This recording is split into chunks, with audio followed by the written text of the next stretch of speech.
Hi friends, welcome to my channel. Lakshmi నివాసం upcoming ఎపిసోడ్లో ఏం జరగబోతుందో తెలుసుకోవాలనుకుంటున్నారా? అయితే ఛానల్ను సబ్స్క్రైబ్ చేసుకొని సపోర్ట్ చేయడం మర్చిపోకండి.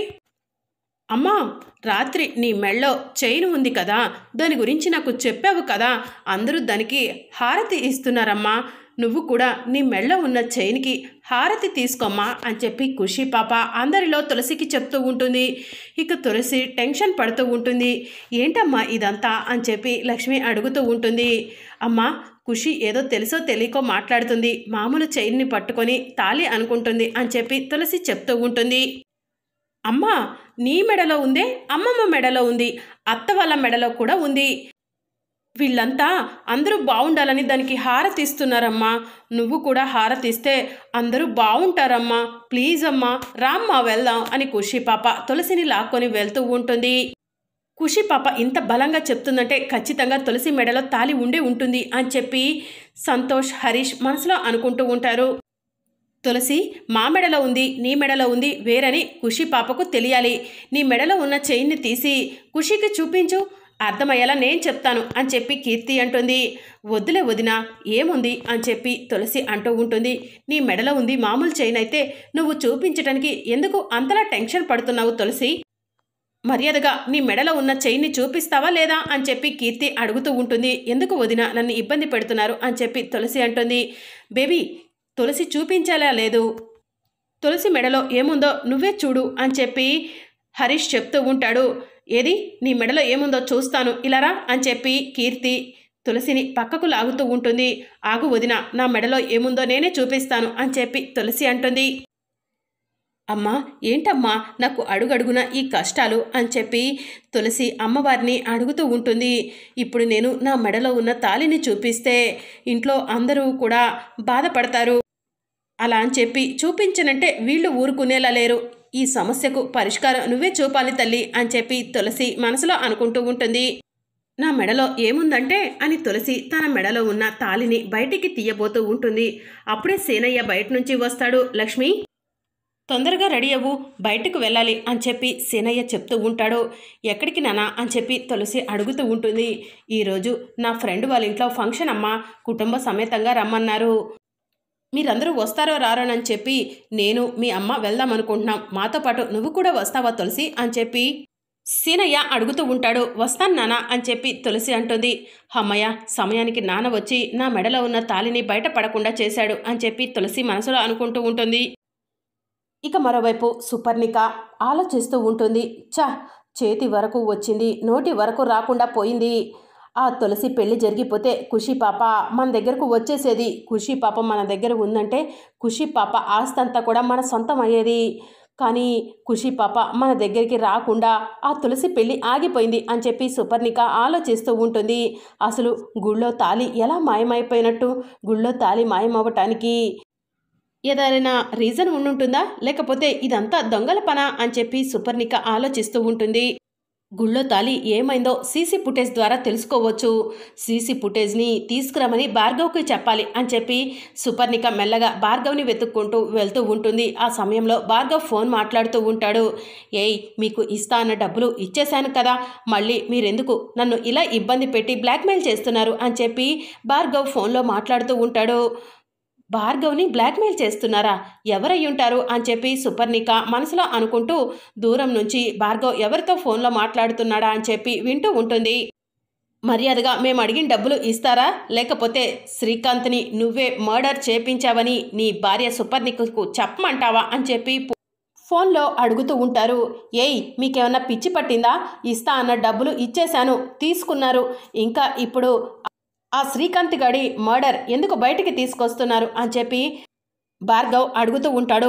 మాకు డబ్బు కావాలి సార్, కావలసినప్పుడు అప్పుడప్పుడు ఇలానే బ్లాక్మెయిల్ చేస్తాము, మేము బ్లాక్మెయిల్ చేసినప్పుడు మీరు ఇవ్వక తప్పదు సార్, ఎందుకంటే మీ నేర చరిత్ర అంతా మీ ఇంట్లో వాళ్ళకి తెలిసేలా మేము చేస్తాం కాబట్టి అని చెప్పి బ్లాక్మెయిలర్స్ అంటూ ఉంటారు. ఇక దాంతో భార్గవ్, వద్దు, ఎట్టి పరిస్థితిలో ఈ విషయం సుబ్బుకి తెలియటానికి వీల్లేదు, సుబ్బుకు తెలిస్తే నన్ను ఇంట్లో నుంచి బయటకు గెంటేస్తుంది, నన్ను అసహ్యించుకుంటుంది, ప్లీజ్ ఈ విషయం సుబ్బుకి తెలియకూడదు, కానీ ప్రస్తుతం మా చేతుల్లోనే డబ్బులు లేవు, మేము నీకెక్కడ తెచ్చాము అని చెప్పి భార్గవ్ అడుగుతూ ఉంటాడు.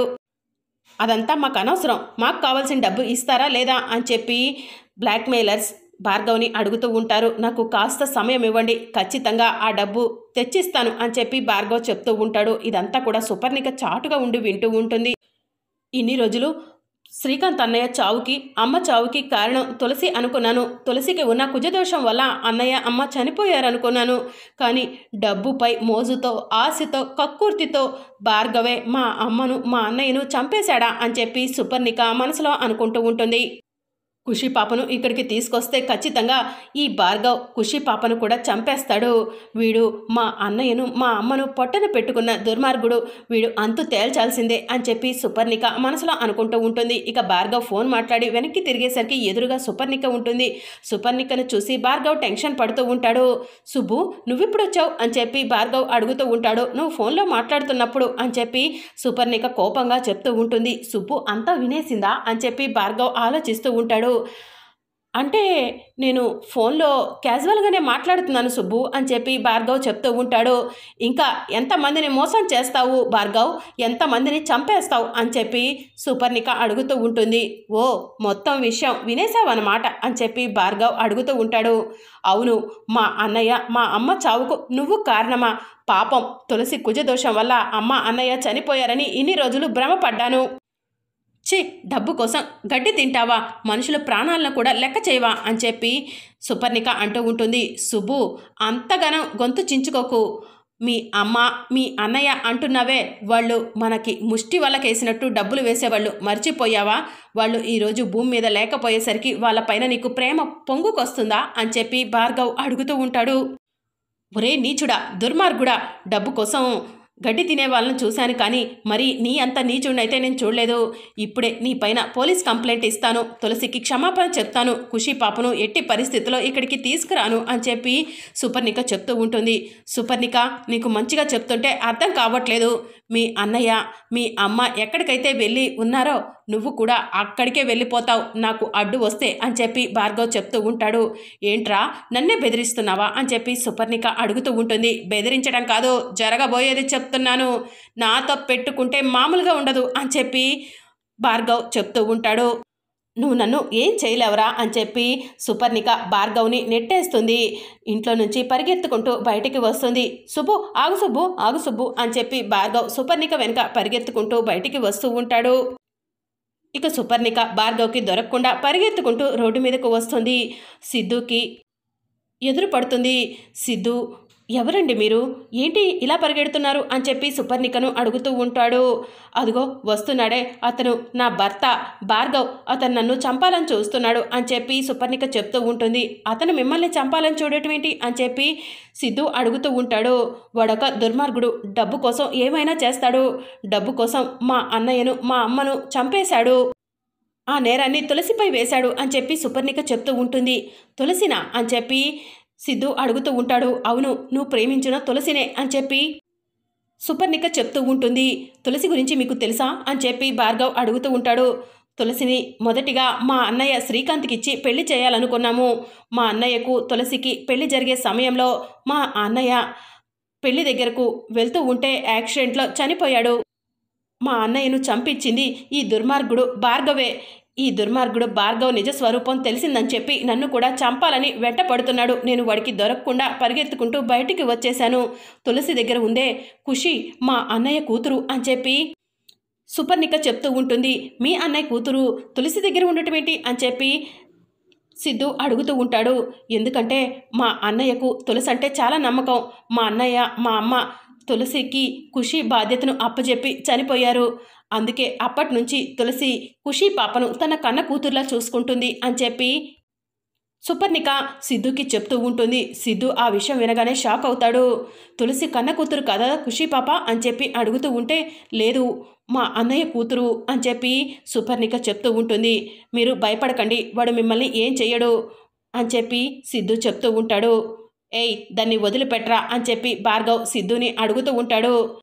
ఎవడ్రా నువ్వు, డబ్బు కోసం సొంత బావనే చంపేశావు, ఇప్పుడు భార్యను చంపాలనుకుంటున్నావు, అసలు నువ్వు మగాడివేనారా అని చెప్పి సిద్ధు అడుగుతూ ఉంటాడు.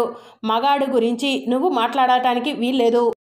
ఒక అమ్మాయిని ప్రేమించి మరో అమ్మాయిని పెళ్లి చేసుకోవాలనుకుంటున్నావు, నువ్వు మగాడువారా అని చెప్పి భార్గవ్ సిద్ధుని అడుగుతూ ఉంటాడు. నేను తులసినే ప్రేమించాను, తులసి మెడలోనే తాళి కట్టాను. మరెవరిని నేను ప్రేమించలేదు, పెళ్లి చేసుకోను కూడా, తులసే నా భార్య అని చెప్పి సిద్ధు చెప్తూ ఉంటాడు. ఏంట్రా నువ్వు చెప్పేది? తులసి మెడలో నువ్వు తాళి కట్టడం ఏంటి? ఆ దొరబాబు గారిని ఆ తులసికి సెట్ చేశాం కదరా అని చెప్పి భార్గవ్ అంటూ ఉంటాడు. సెట్ చేయటం ఏంట్రా అని సిద్ధు అడుగుతూ ఉంటాడు. తులసి దగ్గర ఉన్న ఖుషి పాపం మా దగ్గరికి వస్తే వేల కోట్ల ఆస్తు మా సొంతం అవుతాయి. అందుకే ఆ దొరబాబుని మేమే తీసుకొచ్చి వాడు ఫారెన్లో ఉంటాడని తులసి కుటుంబాన్ని నమ్మించి తులసిని నిలువున ముంచాలనుకున్నాము. ఖుషి పాపను మా సొంతం చేసుకొని కోట్ల ఆస్తిని సొంతం చేసుకోవాలనుకున్నాము అని భార్గవ్ చెప్తూ ఉంటాడు. ఓ ఆ దొరబాబు గడు నీ మనిషా, నీ సంగతి చెప్తా అని చెప్పి సిద్ధు భార్గవ్ని కొడుతూ ఉంటాడు. సిద్ధు ఈ విషయాలన్నీ ముందు తులసికి చెప్దాం పదా అని చెప్పి సుపర్ణిక అంటూ ఉంటుంది. ఒక్క నిమిషం ఆగు, వీడిని చావగొట్టి ఆ తరువాత తులసి వాళ్ళ ఇంటికి వెళ్దాం, తులసి జీవితాన్ని సేవ్ చేద్దాం అని చెప్పి సిద్ధు చెప్తూ ఉంటాడు. మరి అప్కమింగ్ ఎపిసోడ్లో ఏం జరగబోతుందో తెలుసుకోవాలనుకుంటున్నారా? అయితే ఛానల్ను సబ్స్క్రైబ్ చేసుకొని సపోర్ట్ చేయడం మర్చిపోకండి. Thank you for watching.